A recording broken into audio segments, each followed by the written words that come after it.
this. Josh Fox in the house.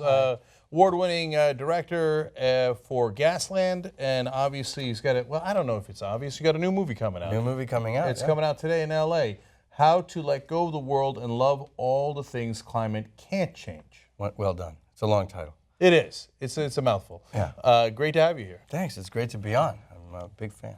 You should put Star Wars Episode 8 in front of that. Well, Yeah. it is a trilogy, allowed? but no. But this is the third film in the trilogy, and anyone who grew up in the 70s and 80s knows that a trilogy is based on Star Wars, Empire Strikes Back, and Return of the Jedi. So this is kind of the Return of the Jedi chapter. Okay. It's the last of this. At the end of the trilogy. movie, is there no more fracking left?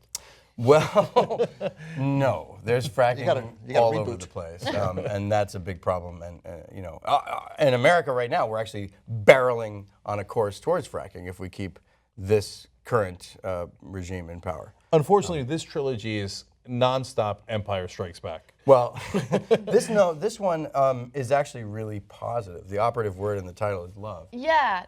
Actually, I want the audience to quickly see a part of the trailer because it's really inspiring and it makes you feel good. Okay. So let's take a quick look at that. It is a feel-good.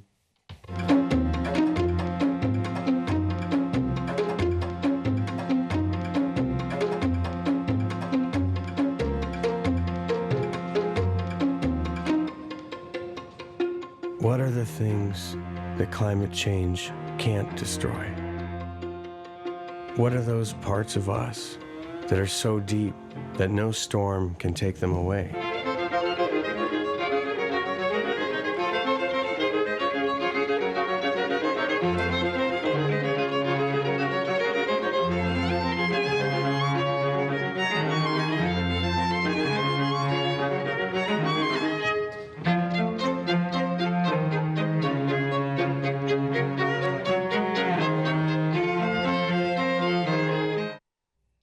I love that because it just reminds you of how much culture there is out there and how much beauty there is out there, and even among all the ugliness we talk about on the show on a daily basis, there's still so many good things to look forward to. Well, I think we become obsessed with the things. We will become obsessed with the things that climate change will destroy. We know that when we get to 2 degrees, for example, we're at 1, and for all intents and purposes, we're already at 1.5 degrees right now.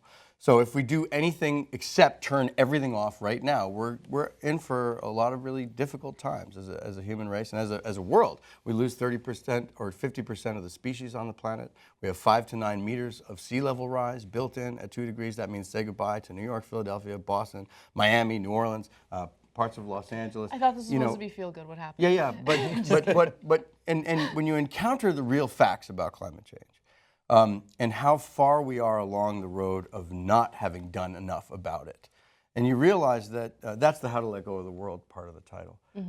It's devastating. And When do we puts you lose- into a sense of When do we lose those places? grief? Well, see, a question is always when. The answer is now. It's happening now. And it's going to continue to happen and continue to get worse.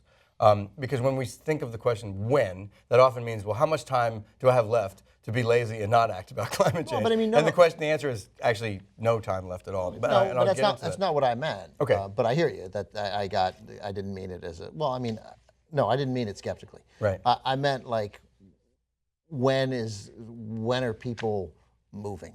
Like, when are people fleeing? Well, this is a really good question to ask. People are relatively easy to move compared to, let's say, a nuclear power plant.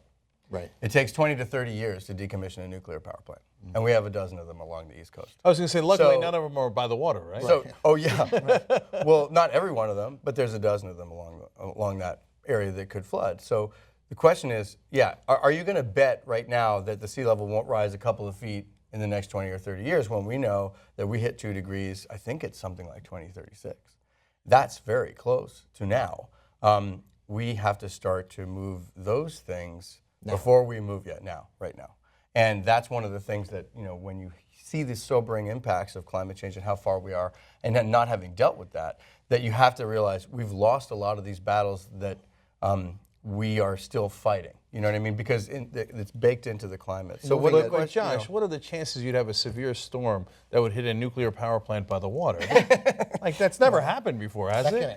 can't happen in the Western Hemisphere. Tsunami, you know, one of the things that people don't understand is that actually climate change and tsunamis and climate change and volcanic eruptions and earthquakes are related. Because as you change the stresses on the planet Earth by increasing or decreasing where water is, frozen water in particular, you can unbuckle seams that unleash a tsunami. There's all sorts of impacts that people don't recognize. You know, the onset of infectious diseases that are normally seen as tropical diseases, migrating to warmer temperatures, migrating to from the tropical regions. It's a very, very bleak picture. We're experiencing that right now. Yeah. I mean, I don't know how. Oh, sure. With Zika, I don't know if it is all related to climate change, but I don't. So my question is, in the movie, first about climate change, we answered that question relatively quickly. And as a journalist and an investigator, you kind of get derailed when you've answered your question. Normally your movie's over by that time. So this movie takes a 180-degree turn right in the middle and says, well, what are the things that climate can't change? And those are our civic virtues. Those are the things that we think about, I think, have been redefined by the idea of political revolution. In America, those are, love, compassion, democracy, human rights, community, innovation, creativity, courage. These are the things that underpin so much of the climate action.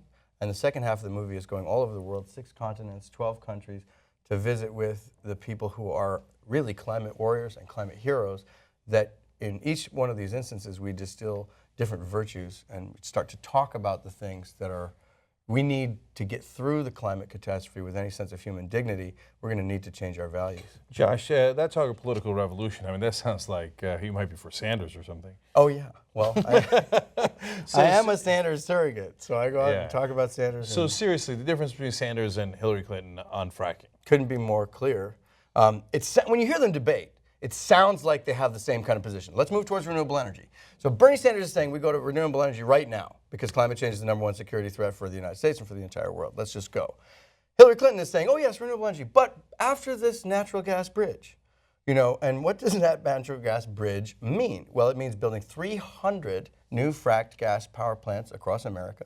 That means hundreds of thousands of miles of pipelines, probably 2 million new fracking wells onshore in America. That means an entire regime change of American electricity from coal to, not to renewable energy, which we need, but to fracked gas. That's a long bridge. The only person that wants to spend 30 years on a bridge is Chris Christie.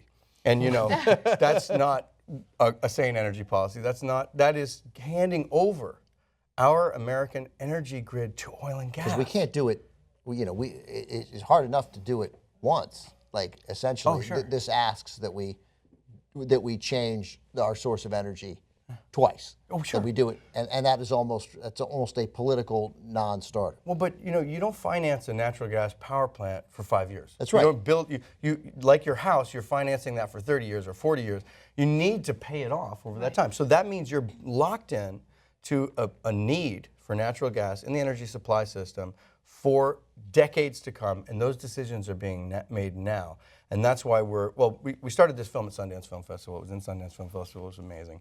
And now we're touring it all across America. It's called a Let Go and Love Tour, like my T-shirt says. And that means we're bringing the film to 100 cities across America that are in the middle of one of those fights, fighting a pipeline, fighting a power plant, fighting onshore fracking, offshore drilling, tar sands expansion, because the fossil fuel industry is actually expanding right now at the very time we need to actually scale it back. And the Clinton policy here is more fracking, more fracking, more fracking in the United States. That's unfortunately a great example of how gradualism oftentimes doesn't mean we're building a bridge to the future. It means, no, we're gradually going to do this for 30 to 40 years. Well, which then means that you're not president 30 to 40 years later. So that means, no, this is my actual policy. Right. This is why I'm here in California. I'm speaking at the rally for Bernie tomorrow night in LA, the next night in San Diego. Because fracking and climate change, those issues have come together.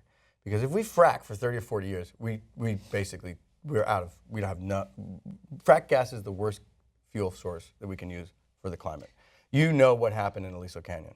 You know what happens when natural gas starts leaking into the atmosphere. Methane, fracked gas, is 84 times more potent in the atmosphere than carbon dioxide is. So if carbon dioxide is one blanket warming the atmosphere, Natural gas or frack gas is 84 blankets. So you're heating up the world much, much faster. And the natural gas, out of all these operations, the power plants, the pipelines, the LNG terminals, they're leaking like crazy. They're leaking at huge percentages. Like in some cases, in LA here, 17% of the natural gas that's fracked, harvested, delivered, and burned, 17% of it is leaking into the atmosphere as methane in LA. And you know, Porter Ranch, when that popped off, was the #1 climate emissions source in the world, single source of climate greenhouse gas in the world. Is that right? Yep.